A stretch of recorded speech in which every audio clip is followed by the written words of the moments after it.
Class 9 আজকে আমরা শুরু করছি তরলের সমুচ্চশীলতা ধর্ম দিয়ে। এই সমুচ্চশীলতা ধর্ম কাকে বলে সেটা জানাটার জন্য আমি কি করবো, এই সমুচ্চ শব্দটাকে সন্ধি বিচ্ছেদ করবো। সমুচ্চকে যদি আমি সন্ধি বিচ্ছেদ করি তাহলে কি হবে, সমান যুক্ত উচ্চ। তাই তো তোমরা পড়েছো বাংলায়। উচ্চ মানে কি, উচ্চতা, আর সম মানে কি, সমান। অর্থাৎ কোন তরল যে ধর্মের জন্য সর্বদা সমান উচ্চতায় থাকতে চায় সেই ধর্মকে তরলের সমুচ্চশীলতা ধর্ম বলে। এটা খুব সহজ একটা এক্সপেরিমেন্ট, বা খুব সহজেই এটা বুঝিয়ে দেওয়া যায়। এরকম যে ধরো আমি বিভিন্ন আকৃতির কি বললাম, কাঁচনল নিলাম। কাঁচনলগুলো কিরকম হবে না, পরস্পরের সঙ্গে সংযুক্ত থাকবে। হয়েছে? এই ধরনের বিভিন্ন আকৃতি যদি আমি ধরো এমন ভাবে কাঁচনলগুলো নিলাম যেগুলো একটা অপরের সঙ্গে কি হচ্ছে, সংযুক্ত। এবার আমি যে কোনো একটা নলের মুখ দিয়ে যদি তরলকে এখানে দিই, তরল ঢালি, ধরো আমি জল ঢালছি, খুব সহজ একটা এই করছি, তরলের ভিতরে আমি জল নিলাম, জল যদি দিই তাহলে একটা সময় পর দেখবে যে তরলটা সব জায়গায় সমান লেভেলে আছে। বা ধরো জলের পরিমাণ আমি আরো বাড়াই, তাহলে ধরো এলো, এসে কি হলো, আবার একই উচ্চতায় নিল। নলগুলোর আকৃতি কিরকম বা তাদের আয়তন কিরকম তার উপর কিন্তু কিছুতেই তরলটা নির্ভর করবে না। উচ্চতাটা সর্বদাই কি হবে, সমান হবে। তরলের এই ধর্মকেই বলা হচ্ছে কি, সমুচ্চশীলতা ধর্ম। সমুচ্চশীলতা ধর্ম প্রয়োগ করে কি করা হয় না, ব্যবহারের মধ্যে আমরা বলতে পারি যে 1 নম্বর, শহরাঞ্চলে জল সরবরাহ করা হয়। কিভাবে, তোমরা দেখবে তুমি যে এলাকায় থাকো যেখান থেকে মেইন জল সরবরাহ করা হয় সেই জলের ট্যাঙ্কিটা সবচেয়ে উঁচুতে অবস্থিত। কেন? কারণ জলের ট্যাঙ্কি যত উঁচুতে থাকবে ওই এলাকার তত বাড়ি, যেই বাড়িগুলোর উচ্চতা কি না এই ট্যাঙ্কের জলের সঙ্গে সমান বা তার থেকে নিচু, তারা কি হবে, প্রত্যেকেই এই ট্যাঙ্কের লাইনের সঙ্গে যুক্ত হলে জল খুব সহজেই পাবে। কিন্তু যদি কোন বাড়ির উচ্চতা এর থেকে বেশি হয় তাহলে সেই বাড়িতে কিন্তু এই ট্যাঙ্ক থেকে জল সরবরাহ করা যাবে না। এই কারণে ঠিক একই রকম ভাবে দেখবে আমাদের বাড়িতেও আমরা কি করি, যে যেটা জলের ট্যাঙ্ক সেটাকে আমরা সবসময় কি করি, বাড়ির ছাদে রাখি। কেন? কারণ বাড়ির ছাদে যদি আমরা রাখি তাহলে আমরা খুব সহজেই কি হবে, বাড়ির যে কোনো তলাতেই কল খুলি না কেন আমরা অনায়াসে জল পাবো। হয়েছে? তাহলে আমাদের সমুচ্চশীলতা ধর্ম আমরা কাকে বলে বললাম, আর সমুচ্চশীলতা ধর্মের প্রয়োগ আমাদের জানা হলো। এরপর আমরা শুরু করছি প্রবাহীর প্লবতা। প্লবতা কাকে বলে? খেয়াল করে দেখবে যখন তোমরা নিশ্চয়ই, যেহেতু ধরো এতে থাকো, তোমরা কখনো না কখনো পুকুরে বা নদীতে জল আনতে গেছো, বা কিছু যদি না করো অন্তত পক্ষে কুয়ো থেকে জল নিশ্চয়ই তুলেছো সবাই। খেয়াল করে দেখবে যতক্ষণ জল ভরা কলসি পুকুরের জলের মধ্যে ডুবে থাকে ততক্ষণ অব্দি সেই কলসিটাকে আমাদের খুব হালকা বলে মনে হয়, আমরা খুব সহজেই কি করি, সেই কলসিটাকে টানতে পারি। কিন্তু যেই মুহূর্তে আমি কলসিটাকে জল থেকে উপরে তুলে দিলাম, দেখবে আমি যখন কাঁখি নেবার চেষ্টা করব কলসিটাকে আমাদের কি হবে, ন্যাচারালি বেশ ভারী বলে মনে হবে। এই একই রকমের অভিজ্ঞতা হয় যখন আমরা কুয়ো থেকে জল তুলি। কুয়ো থেকে জল তোলার সময় কি হয় না, বালতি ভর্তি জল যতক্ষণ কুয়োর জলের মধ্যে নিমজ্জিত অবস্থায় থাকে ততক্ষণ অবধি বালতিটাকে আমার হালকা বলে মনে হয়, আমি খুব সহজেই সেটাকে টেনে ওপরে তুলতে পারি। কিন্তু যে মুহূর্তে বালতি কুয়োর জলের তল থেকে ওপরে উঠে গেল, সঙ্গে সঙ্গে দেখবে বালতিটাকে আমাদের কি হয়, ভারী বলে মনে হয়, তখন কুয়ো থেকে জল টানতে আমাদের কষ্ট হয়। তাহলে আমি এখান থেকে এই অভিজ্ঞতাগুলো থেকে আমরা কি দেখতে পেলাম, যে যখন কোনো বস্তু কোনো প্রবাহীর মধ্যে কোনো তরল বা গ্যাসীয়, আমরা মেনলি তরল দিয়ে উদাহরণগুলো দিচ্ছি, কোনো তরল বা গ্যাসীয় পদার্থের মধ্যে সম্পূর্ণ বা আংশিকভাবে নিমজ্জিত থাকে তখন সেই বস্তুটাকে কি হয়, আমাদের একটু হালকা বলে মনে হয়। তাহলে কথা হলো কেন হালকা বলে মনে হয়? কারণ কি, যখন ধরো কোনো একটা তরলের মধ্যে, বা আমি যদি আরো ভালোভাবে বলতে চাই, কোনো তরল বা গ্যাসের মধ্যে, এবং সেটা কি স্থির তরল হতে হবে, স্থির তরল বা গ্যাসের মধ্যে কোনো একটা বস্তুকে যখন আমরা সম্পূর্ণ বা আংশিক নিমজ্জিত করি তখন ওই প্রবাহী কি করে, বস্তুর ওপর ঊর্ধ্বমুখে একটা বল প্রয়োগ করে। কোনো বস্তুর ওপর প্রযুক্ত প্রবাহী দ্বারা প্রযুক্ত এই ঊর্ধ্বমুখী বলকেই বলা হচ্ছে কি, প্লবতা। তাহলে প্লবতা কাকে বলে? যখন কোনো বস্তু কোনো তরল বা গ্যাসীয় পদার্থের মধ্যে সম্পূর্ণ বা আংশিকভাবে নিমজ্জিত অবস্থায় থাকে, তখন ওই প্রবাহী বস্তুর ওপর লম্বভাবে ঊর্ধ্বমুখে যে বল প্রয়োগ করে তাকেই বলা হচ্ছে কি, প্লবতা। এবার আমরা চলে আসি যে প্লবতা কার কার উপর নির্ভর করছে। খুব সহজেই আমি বলতে পারি প্লবতা নির্ভর করে ভাসমান বস্তুর নিমজ্জিত অংশের আয়তনের উপর। নিমজ্জিত অংশের আয়তনের উপর।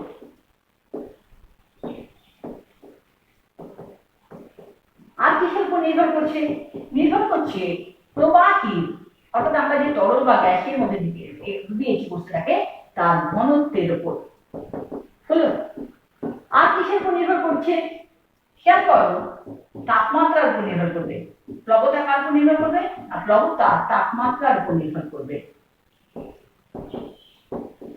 আর কার উপর নির্ভর করে না? আর নির্ভর করছে প্রবাহী, বস্তুটাকে যখন আমরা প্রবাহীর মধ্যে ডুবিয়েছি তখন প্রবাহী কতটা গভীরতায় আছে, অর্থাৎ বস্তু প্রবাহীর ভেতর, তরল বা গ্যাসীয় পদার্থ যাই হোক না কেন, একেবারে প্রবাহী বলছি, প্রবাহীর ভেতর কতটা গভীরে আছে, কতটা গভীরে আছে তার উপর কি হয়, নির্ভর করে। হয়েছে? আরো দেখা গেছে কি, যে বস্তু যদি সম্পূর্ণভাবে প্রবাহীর মধ্যে নিমজ্জিত অবস্থায় থাকে তাহলে সেক্ষেত্রে প্রবাহী বস্তুর আকৃতি, অবস্থা বা ভরের উপর নির্ভর করে না।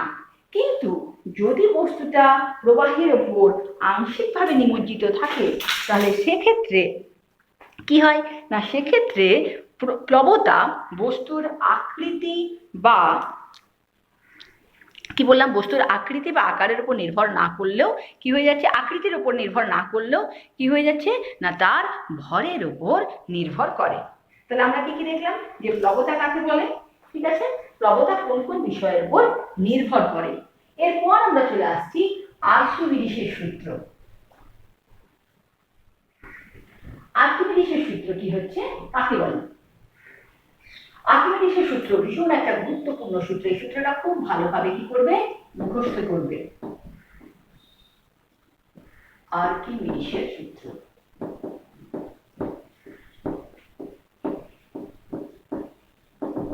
আর্কিমিডিসের সূত্র বলছে কি, কোন বস্তুকে প্রবাহী, স্থির প্রবাহীর মধ্যে সম্পূর্ণ বা আংশিকভাবে নিমজ্জিত করলে ওই বস্তুর ওজন আপাত হ্রাস হয় এবং এই আপাত হ্রাস বস্তু যে পরিমাণ প্রবাহী অপসারণ করে তার ওজনের সঙ্গে সমান হয়।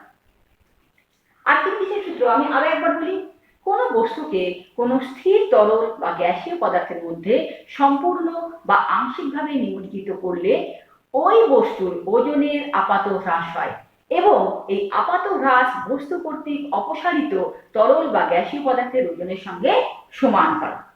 ঠিক ধরে নিচ্ছি আমি একটা বস্তু যেটার বায়ুতে ভর হয়ে যাচ্ছে কত না W1, এবং সেটাকে যখন আমরা তরলের মধ্যে সম্পূর্ণ, তাহলে কি বললাম, যে বস্তুর ভর বা বস্তুর ওজন কত ধরে নিলাম না W1 হলো।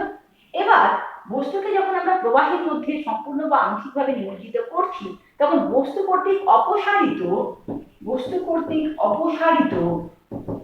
প্রবাহীর ওজন, কত আমরা ধরছি, ধরে নিচ্ছি W2। অর্থাৎ বস্তুর আপাত ওজন, আপাত ওজন মানে কি, ওজনটা মনে হচ্ছে, আপাত ওজন সেটা সমান কত হবে, W1 মাইনাস W2। অর্থাৎ আমরা কি দেখলাম, আপাত ওজন W1 minus W2 always less than W1। অর্থাৎ বস্তুর প্রকৃত ওজন অপেক্ষা তার আপাত ওজনটা কি কম। কতটা কম না, বস্তু কর্তৃক অপসারিত প্রবাহীর ওজন যদি W2 হয় তাহলে W2 পরিমাণ কম। এটাই হয়ে যাচ্ছে কি আর্কিমিডিসের নীতি বা আর্কিমিডিসের সূত্র। এবার আর্কিমিডিসের সূত্র ব্যবহার করে আমরা কি কি করতে পারি, আমরা কি কি কাজ করতে পারি না, আর্কিমিডিসের সূত্রর প্রয়োগ হয়ে যাচ্ছে কি না, আর্কিমিডিসের সূত্রের সাহায্যে আমরা যে কোনো কঠিন পদার্থের বা যে কোনো আকৃতি, বলা ভালো যে কোনো আকৃতির কঠিন পদার্থের কি করতে পারি, আয়তন নির্ণয় করতে পারি। হলো, আয়তন নির্ণয় করতে পারি। আর কি করতে পারি, বস্তুর উপাদানের ঘনত্ব নির্ণয় করতে পারি।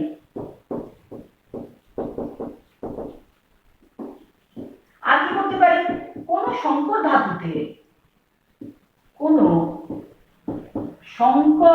ধাতুতে উপস্থিত মূল ধাতুগুলোর পরিমাণ,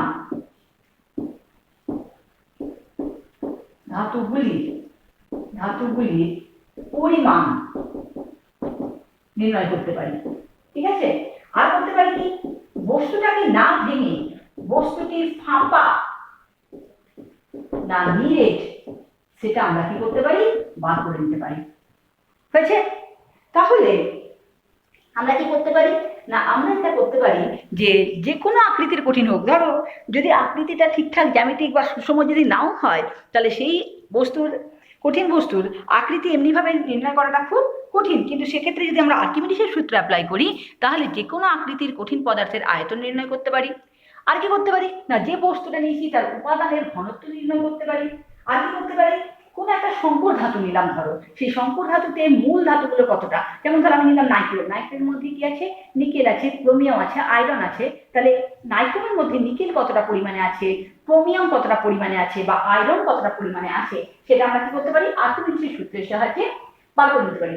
আর কি করতে পারি না, কোন একটা বস্তু, ধরো বস্তুটাকে তোমাকে ভাঙতে বারণ করা হয়, যে তুমি শুধু দেখে বলতে হবে এটা ফাঁপা না নিয়ে, সেটাও আমরা কি করতে পারি, আর্কিমিডিসের সূত্র ব্যবহার করে বের করে নিতে পারি। এরপর নেক্সট যে টপিক সেটা হয়ে যাচ্ছে কি, কোন একটা বস্তুর ঘাসন এবং নিমজ্জন। অর্থাৎ কি হচ্ছে, বস্তুটা কখন ভাসবে বা কখন ডুবে যাবে। নিমজ্জন মানে কি, ডুবে যাওয়া, নিমজ্জিত হচ্ছে, নিমজ্জন এবং কি হচ্ছে, ভাসন। ভাসন মানে তো বুঝতে পারছো, ভাসবে। তাহলে বস্তুটা কখন ডুবে যাবে বা কখন ভেসে উঠবে সেটা জানতে হলে আমি দেখবো কি, ধরো আমি একটা তরল পদার্থ নিলাম, এই তরল পদার্থ ভর্তি, এর মধ্যে আমি কি করলাম, একটা বস্তুকে নিলাম, এই বস্তু বুঝছে। আর প্রথমে খেয়াল করবো যে এই বস্তুর উপর কি কি বল ক্রিয়া করছে। প্রথম, বস্তুর ওজন W1 সর্বদাই কি হবে, নিচের দিকে ক্রিয়া করবে। W1টা কি বললাম, বস্তুর ওজন, এটা সর্বদাই কি হয় আমরা জানি, ওজন সবসময় নিচের দিকে ক্রিয়া করে। এবং যখন বস্তুটাকে সম্পূর্ণ বা আংশিকভাবে আমি তরলের মধ্যে নিমজ্জিত করেছি, তখন কি করবে, এই তরল এই বস্তুর উপর ঊর্ধ্বমুখে একটা বল প্রয়োগ করবে, যেটাকে আমরা কি বলছি W2, যেটাকে আমরা কি বলি প্রবণতা। তাহলে W2 কি হলো না, প্রবাহ, বস্তুর উপর প্রবাহী কর্তৃক প্রযুক্ত বস্তুর উপর প্রবণতা, আমরা সহজে প্রবণতা লিখে দিলাম। হয়েছে, এবার এটা থেকে কি কি কেস অ্যারাইজ করতে পারে দেখো। এক, আমার এটা হতে পারে যে W1 গ্রেটার দ্যান W2, অর্থাৎ বস্তুর ওজন প্লাবতা অপেক্ষা বেশি।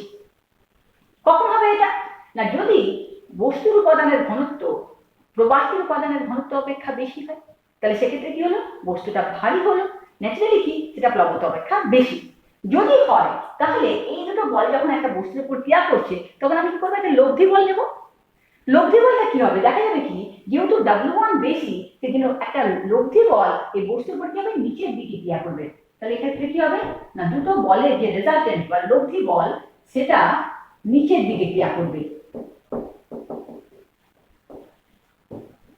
তাহলে যদি ক্রিয়া করে তাহলে বস্তুটা কি হবে না, বস্তু ডুবে যাবে, বস্তু তরলের মধ্যে কি হবে, ডুবে যাবে। এটা আমরা দেখেই থাকি, ধরো একটা লোহার বল নিলাম, ঠিক আছে, কি ধরো একটা আমি একটা ভারী দেখে লোহার রড নিলাম, কি যে কোনো একটা সামান্য ধরো একটা বাচ্চাদের যে ক্রেয়ন হয়, রং পেন্সিল, সেটাও যদি তুমি জলের মধ্যে দাও কি দেখবো আমরা, যেহেতু তরল অপেক্ষা ক্রেয়নটা ভারী, সেই জন্য কি হচ্ছে, ওটা ডুবে যাচ্ছে। তাহলে যদি বস্তুর ওজন বস্তুর প্লবতা অপেক্ষা বেশি হয়, তাহলে সেক্ষেত্রে বস্তুর উপর লব্ধি বল একটা নিচের দিকে ক্রিয়া করে, তার ফলে কি হয় না, বস্তু ডুবে যায়। 2 নম্বর পয়েন্ট আমরা বলতে পারি, যখন W1 সমান সমান W2, অর্থাৎ বস্তুর ওজন এবং প্লবতা দুটো সমান এবং বিপরীত দিকে, ন্যাচারালি কি বস্তুর উপর লব্ধি বল কত হয়ে গেল, 0।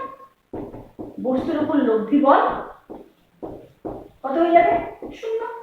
কারণ কি W1 এবং W2 সমান এবং তারা কি হচ্ছে, পরস্পর বিপরীত মুখে কাজ করছে। ন্যাচারালি বস্তুর উপর লব্ধি বল যদি 0 হয়ে যায়, তাহলে সেক্ষেত্রে কি হবে, কোনো বল নেই, বস্তুটা স্থির হয়ে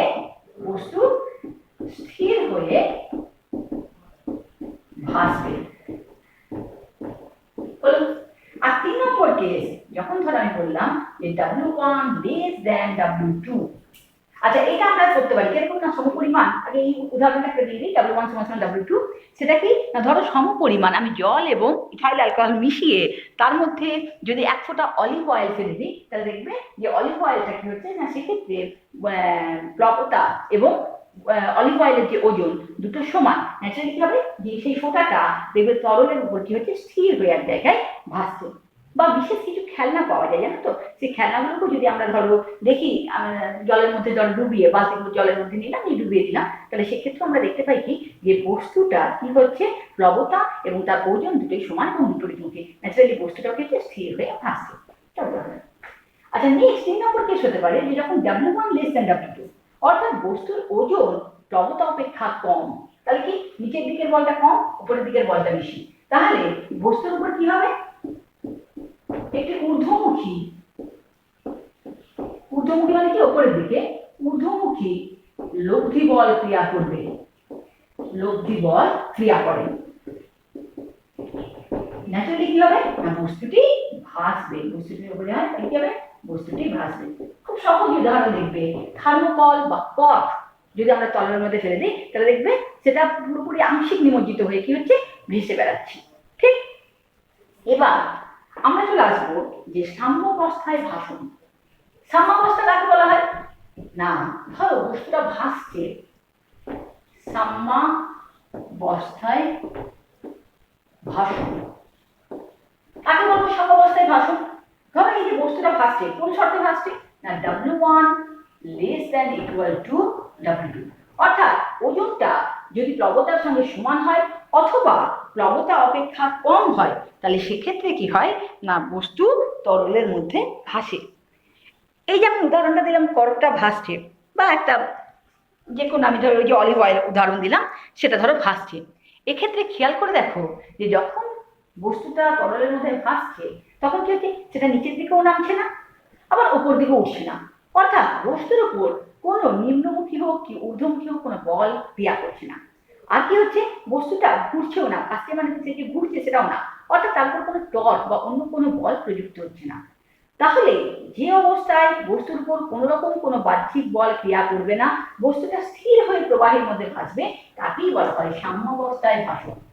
এবার আমাদের পরীক্ষার সময় প্রশ্ন করে যে সাম্যাবস্থায় ভাসনের শর্ত কি, ঠিক আছে, শর্তগুলো কি, শর্ত কি হতে হবে না, এখন ধরে নিলাম যে W1 সমান সমান W2, অর্থাৎ ভাসমান বস্তুকে তার নিজের ওজনের সমান পরিমাণ তরল, কি বললাম, ভাসমান বস্তু, অর্থাৎ যে বস্তু আমরা নিয়েছি, ভাসমান বস্তুকে তার নিজের ওজনের সমান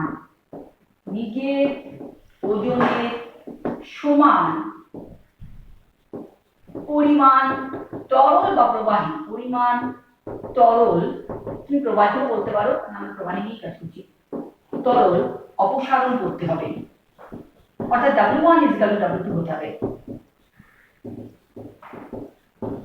আর কি হবে না, আর হয়ে যাচ্ছে ভার কেন্দ্র ও প্লবতা কেন্দ্র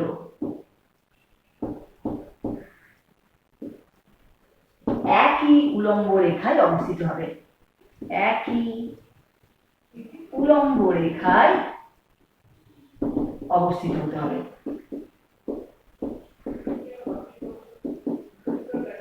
এক্ষেত্রে তোমার নতুন যেটা জানা হলো সেটা হচ্ছে ভার কেন্দ্র। ভার মানে কি? বস্তুর ওজন। কোনো বস্তুর মধ্যে যে বিন্দুর মধ্যে দিয়ে তার ওজনটা ক্রিয়া করে তাকেই বলা হচ্ছে ভার কেন্দ্র। এবং প্লবতা কেন্দ্র কাকে বলা হচ্ছে? না, প্লবতাও একটা বল, সেটা একটা বলের প্রয়োগ বিন্দু থাকবে, অর্থাৎ যে বিন্দুর মধ্যে প্লবতা কাজ করছে তাকে বলা হচ্ছে প্লবতা কেন্দ্র।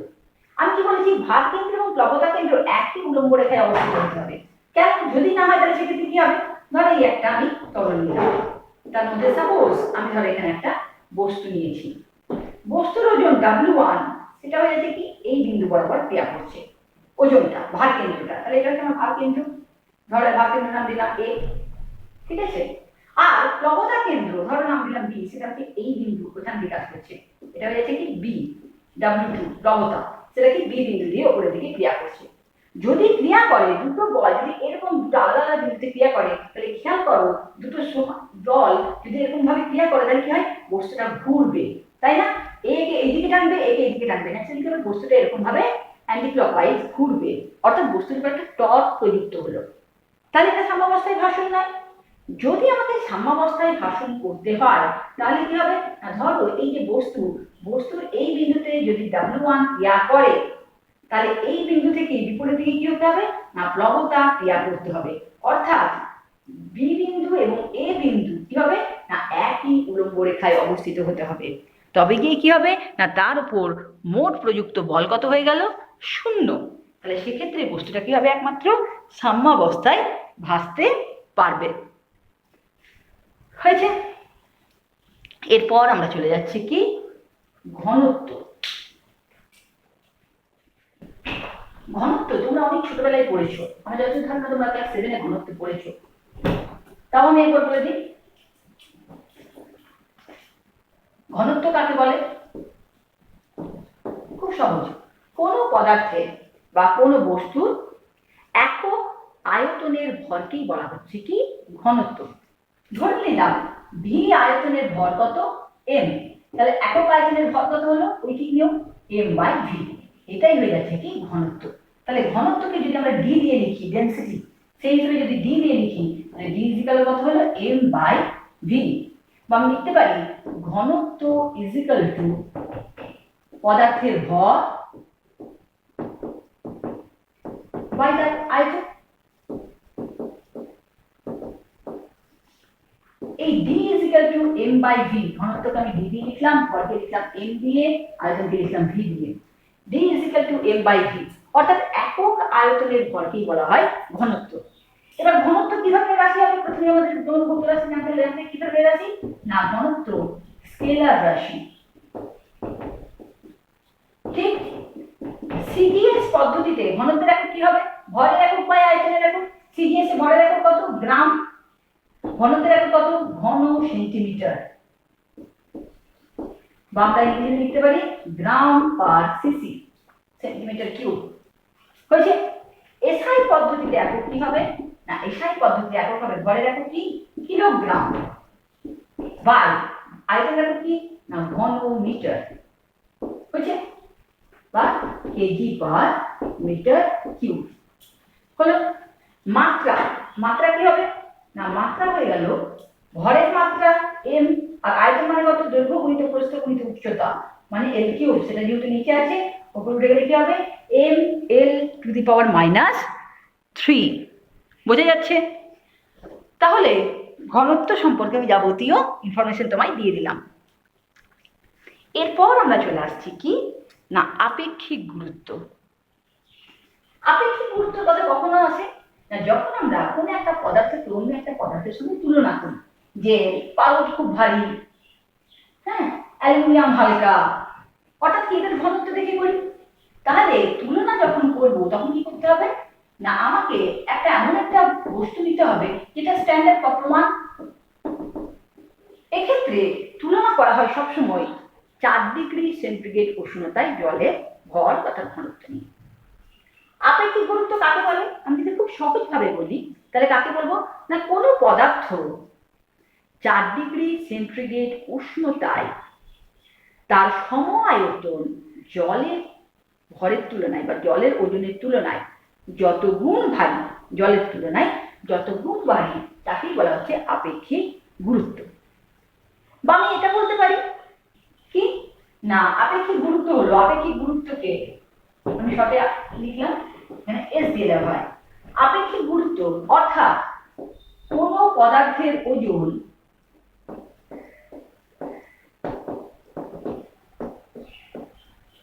ও 4 ডিগ্রি সেন্টিগ্রেড উষ্ণতায় সম আয়তন জলের ওজনের অনুপাতকে আপেক্ষিক গুরুত্ব বলে। এবার খেয়াল করে দেখো, ওজন এবং ভর সমানুপাতিক, তাহলে আমি এখান থেকেই বলতে পারি যে আপেক্ষিক গুরুত্ব এস ইজিক্যাল টু পদার্থের ওজনের জায়গায় আমি কি লিখতে পারলাম, পদার্থের ভর বাই কি করতে পারি না 4 ডিগ্রি সেন্টিগ্রেড উষ্ণতায় সম আয়তন, অর্থাৎ পদার্থের যতটা আয়তন ঠিক ততটা আয়তন জলের ভর, তাদের অনুপাত হয়েছে। আবার আমি এভাবেও লিখতে পারি এস কে, অর্থাৎ আপেক্ষিক গুরুত্বকে লিখতে পারি একক আয়তনের ভর নিতে পারি। একক আয়তনের ভর মানে কি, পদার্থের ঘনত্ব পেয়ে গেলাম, তাহলে পদার্থের উপাদানের ঘনত্ব লিখবো স্পেসিফিক লেখার জন্য, উপাদানের ঘনত্ব বাই 4 ডিগ্রি সেন্টিগ্রেড উষ্ণতায় কি হলো জলের ঘনত্ব। এটাকে অনেক সময় আপেক্ষিক ঘনত্ব বলা হয়, আপেক্ষিক গুরুত্বটাকে।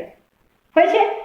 তাহলে আপেক্ষিক গুরুত্ব কাকে বলা হয় না, বলা হচ্ছে কি যে কোনো পদার্থ 4 ডিগ্রি সেন্টিগ্রেড উষ্ণতায় সম আয়তন জল অপেক্ষা যত গুণ ভারী, তাকেই বলা হচ্ছে ওই পদার্থের আপেক্ষিক গুরুত্ব।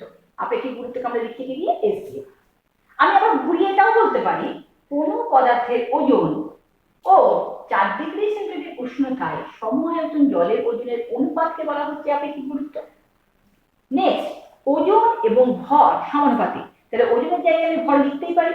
সুতরাং আপেক্ষিক গুরুত্ব ইজিক্যাল টু আবার এটাও লেখা যায় যে পদার্থের ভর বাই 4 ডিগ্রি সেন্টিগ্রেড উষ্ণতায় সম আয়তন জলের ভর হলো।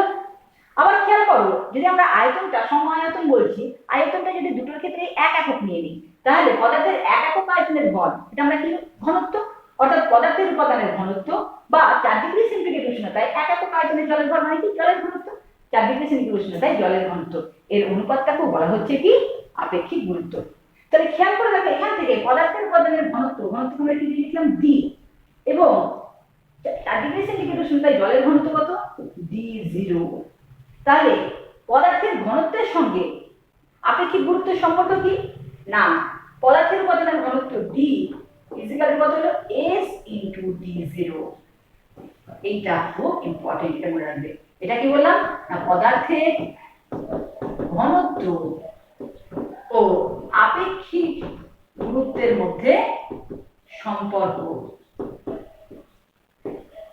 তাই না? সম্পর্কটা দেখো আমি এখান থেকে পেয়ে গেলাম। এখান থেকে কি পেলাম না, এখান থেকে আমরা পেলাম ঘনত্ব, পদার্থের উপাদানের ঘনত্ব d ইজিক্যাল টু আপেক্ষিক গুরুত্ব গুণিত 4 ডিগ্রি সেন্টিগ্রেড উষ্ণতায় জলের ঘনত্ব। এবার আপেক্ষিক গুরুত্বের নিজের কোনো একক হয় না। আপেক্ষিক গুরুত্ব কি একক বিহীন রাশি। কেন?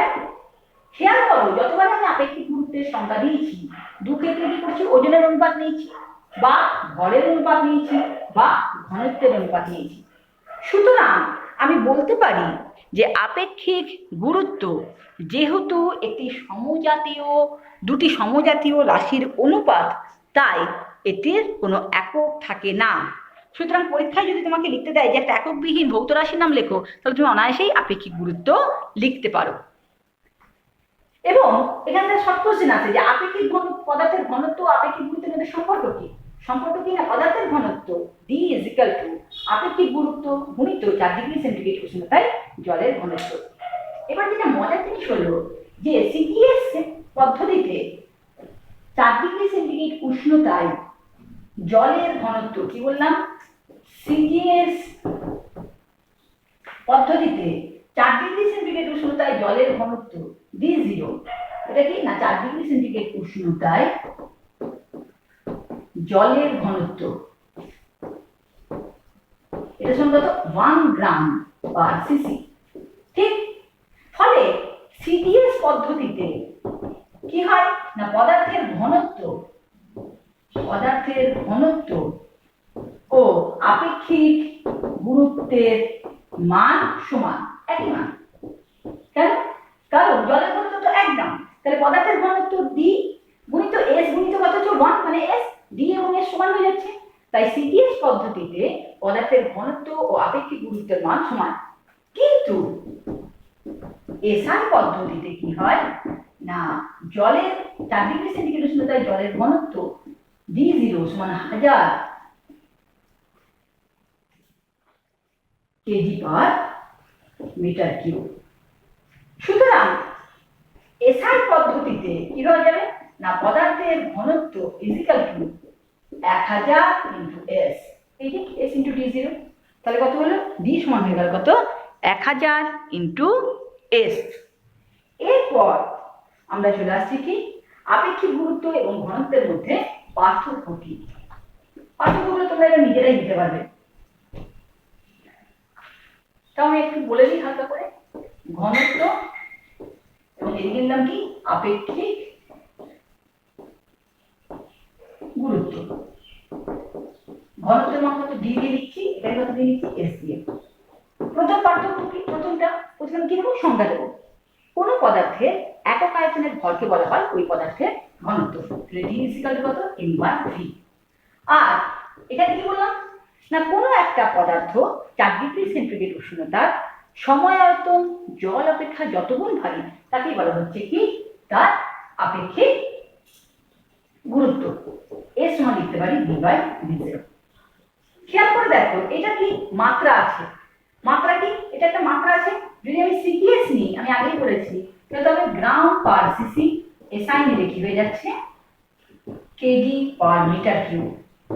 কিন্তু আপেক্ষিক গুরুত্ব কি দুটো সমজাতীয় রাশির একক, তাই এটি কি একটি একক বিহীন রাশি, এর কোনো একক নেই।